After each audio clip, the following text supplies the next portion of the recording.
এক মেয়ে তার শ্বশুর বাড়ি যাওয়ার আগে বাবাকে প্রশ্ন করলো, বাবা, আমাদের সামনের উঠোনের ওই গাছটাকে কি পেছনের বাগানে লাগানো যায় না? তখন মেয়েটির বাবা তাকে উত্তর দিয়ে বলল, ওই গাছটা হলো 4 বছরের পুরনো একটা গাছ, এটা এখন অন্য কোথাও লাগানো একদমই সম্ভব না। এখন যদি এই গাছটাকে অন্য কোনো জায়গায় নিয়ে লাগানো হয়, তবে সেটা নতুন মাটিতে নিজেকে মানিয়ে নিতে পারবে না এবং গাছটা মরে যাবে। নিজের বাবার মুখে এই কথা শোনার পর মেয়েটা তখন হাউমাউ করে কাঁদতে কাঁদতে বাবাকে বলতে লাগলো, আচ্ছা বাবা, একটা কথা বলো তো, 4 বছরের একটা পুরনো গাছ যদি অন্য জায়গায় নিজেকে মানিয়ে নিতে না পারে, নতুন মাটিতে নিজেকে একদমই বাঁচিয়ে রাখতে না পারে, তাহলে আমি তো তোমার এই ঘরে 20 বছরের পুরনো একটা মেয়ে। আমি তো কোনো সামান্য একটা গাছ নই বাবা, আমি তো তোমারই মেয়ে।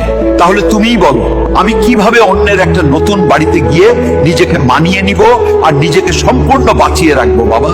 মেয়ের মুখে এমন একটা কথা শোনার পর তার পরিবারের সবাই যেন একদম অবাক হয়ে গেল, আর তার বাবা অঝরে হাউমাউ করে কাঁদতে লাগলো। আসলে আমরা ছেলেরা মেয়েদের জীবনটাকে যতটা বেশি সহজ বলে মনে করি, তাদের জীবনটা কিন্তু ততটাও বেশি সহজ নয়, অনেক কঠিন।